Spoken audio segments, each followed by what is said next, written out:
ETF index mutual funds నేర్చుకుని stock మార్కెట్లో రాణించాలనుకుంటున్నారా? వెంటనే ఈ నెంబర్కి కాల్ చేయండి. అమ్మ నమస్తే అమ్మ. నమస్తే అండి.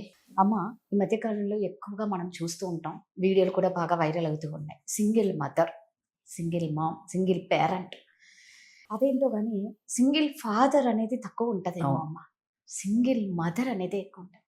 ఆ తల్లి కష్టాలు నిజంగా వర్ణనాతీతం. అవును. ఒక బాధ వస్తే అడిగే నాదుడు ఉండడు. ఒక రోగం వస్తే అది తగ్గిందా, నీకు ఏమైనా మందులు కావాలా అని అడిగేవారు తక్కువ. నువ్వు తిన్నావా తినలేదా అని అడిగేవారు. అన్ని భరిస్తూ పిల్లల్ని పెంచడం అనేది పెద్ద టాస్క్. అమ్మా నాన్న కలిసి పిల్లల్ని పెంచడమే కష్టం. అది కరెక్ట్. అలాంటిది ఒక తల్లి అంతగా పెంచిన ఎవరో కాదు, ఇంట్లో వాళ్ళు, బంధువులు, రాబంధువులు, ఈ స్నేహితులు, వీళ్ళ రూపంలోనే వీళ్ళు ఎక్కువ సమస్యలు ఫేస్ చేస్తూ ఉంటారు. బాణాలలాగా గుచ్చుతూనే ఉంటారు. చాలా మంది ఈ మధ్యకాలంలో చాలా స్ట్రాంగ్ గా అయిపోతున్నారు. కొంతమంది పాపం తట్టుకోలేకపోతూ ఉంటారు. సో ఎలా స్ట్రాంగ్ గా ఉండాలి? నిజంగా చెప్తున్నాను, నిన్ననే కాల్ వచ్చిందమ్మా. ఒక సింగిల్ పేరెంట్ ఫోన్ చేసి, అమ్మా నేను బిడ్డ ఉంది, భర్త తల్లి దగ్గరికి వెళ్ళిపోయాడు, నా కన్న తల్లే నన్ను నరక యాతన పెట్టిస్తుంది, ఏం చెయ్యాలి?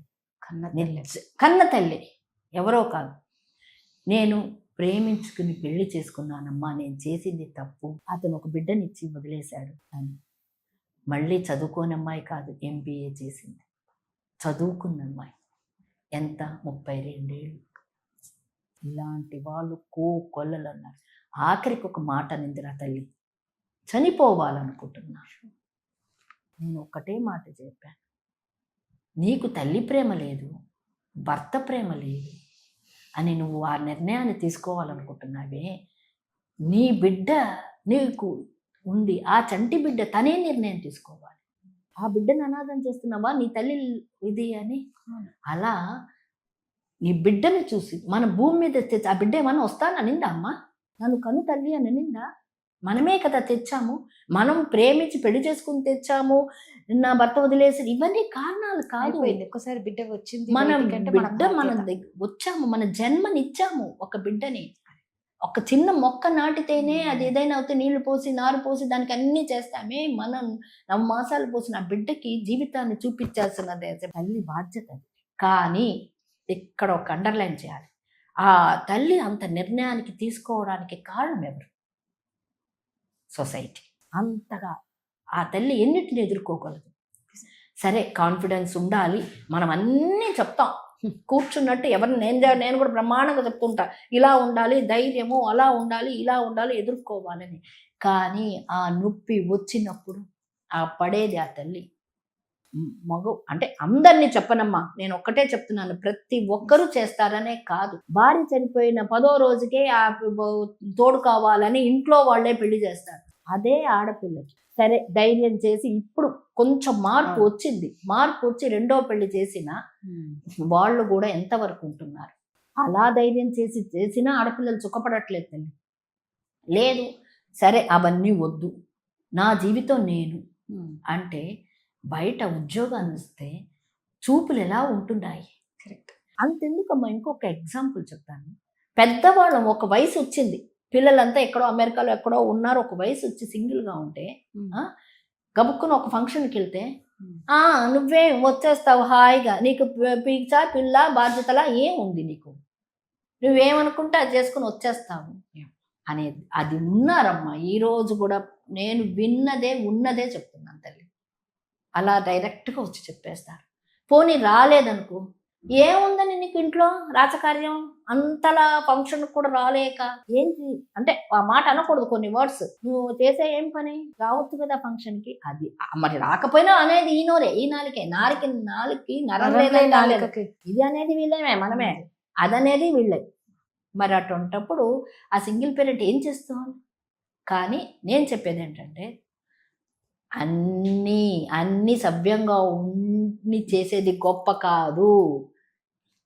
ఛాలెంజ్గా తీసుకోవాలి, లైఫ్ని ప్రాబ్లంగా తీసుకోకూడదు.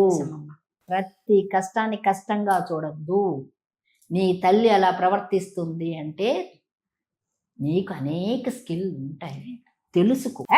ఈ అంటారు సరే నువ్వు ఏదో నిర్ణయం తీసుకుంటావు, మానేస్తారా? వాళ్ళు ఏమైనా నోరు ఆగిపోతుందా? ఆగదు. నువ్వు వదిలేస్తే ఇంకొకళ్ళు కాకపోతే ఇంకొకళ్ళు. ఎంతమంది నోర్లు ఎంతమందిని? నీ ఆత్మస్థైర్యం, నువ్వు అద్దంలో చూసుకున్నప్పుడు నేను ఏమీ తప్పు చేయలేదు, నేను నిప్పు, నా దగ్గరకు వస్తే కాలిపోతాడన్నట్టు ఉండాలి. అది నీ యాటిట్యూడ్. నువ్వు స్ట్రాంగ్గా ఉండాలి. కష్టం వస్తుంది, రాకపోతే కదా ప్రాబ్లము. కష్టం రానప్పుడే ప్రాబ్లము. అదేంటో తెలియదు, దానికి అలవాటు పడలేము, దానితో పోరాడలేము. తెలియాలి కదా. అది వచ్చినప్పుడు ఈ మాట అన్నారు, ఓకే అనని. ఆవిడకేదో ప్రాబ్లము.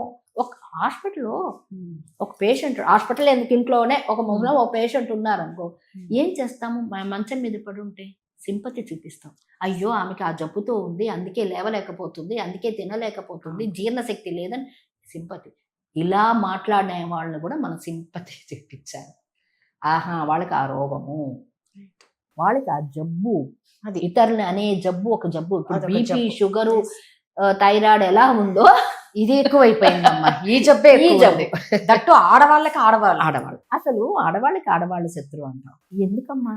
మగవాళ్ళ దగ్గర ప్రాబ్లం రాదు, అసలు రాదు, వస్తుంది. బయట పెట్టుకోరా? వాళ్ళు బయట పడరు. మన కోతిపుండు బ్రహ్మరాక్షి అన్నట్టు పెద్దగా భూతద్దంతా పెట్టి చూపించేస్తాం. ఏదైనా పెద్దది.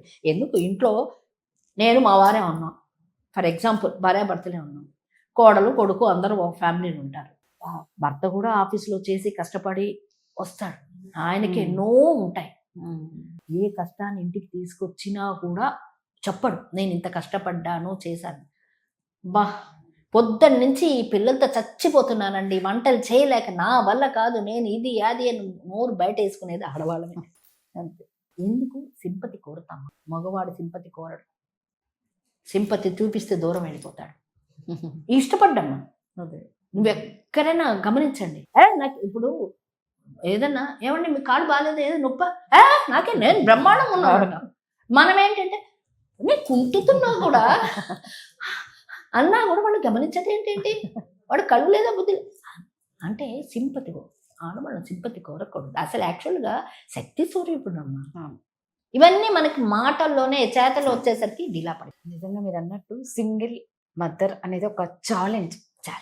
నిజంగా మీరు అన్నీ ఉండి చేయడం ఒకెత్తు, ఏం లేకుండా ఒక్కరే పోరాడడం అన్నిటితో అంటే దాన్ని చాలా ప్రౌడ్గానే ఫీల్ అవ్వాలి అనేవాళ్ళు అంటుంటారు. సరే నాకు చదువుకున్నాను, చదువు లేదు, చదువు లేని వాడు ఏం చేయాలి? ఎన్నో ఉన్నాయమ్మా. టైలరింగ్ నేర్చుకోవచ్చు, టైలరింగ్ నేర్చుకోవచ్చు, ఇప్పుడు మేకప్ అసలు లేనిది లేదమ్మా. నువ్వు బతకాలి అన్న ఆశ నీకుండి, ధైర్యం, కాన్ఫిడెన్స్ ఉంటే నువ్వు ఏమైనా చెయ్యాలి. నేనెందుకు చావాలి? అది చెయ్యాలి. చావాలి కాదు, చెయ్యాలి. నేను చేసి చూపిస్తాను. చచ్చి సాధించేది ఏం లేదు, బ్రతికి సాధించి చూపిస్తు. నిన్ను అన్న వాళ్ళ ముందే నువ్వేంటో చూపించి వాళ్ళకి జ్ఞానం తెప్పించు. నువ్వు చేస్తే 2 రోజులు చేస్తారు, పోయింది. నిన్ను గురించి 3వ రోజు కూడా చదువుకోరు. నువ్వేంటి అటు పైకి పోవు, ఇక్కడ కింద పోవు, మధ్యలో అది అమ్మా. అది చాలా చాలా ఈ మధ్య వింటున్నాను తల్లి. భగవంతుడా బుద్ధి ఎందుకు ఇస్తున్నాడో తెలియదు, కానీ ఆ నిర్ణయం ఏం తీసుకుంటాడు అది చేతకాని. సో నిజంగా అండి, బతికి చూపించాలి, చచ్చి కాదు, బ్రతకాలి. Thank you.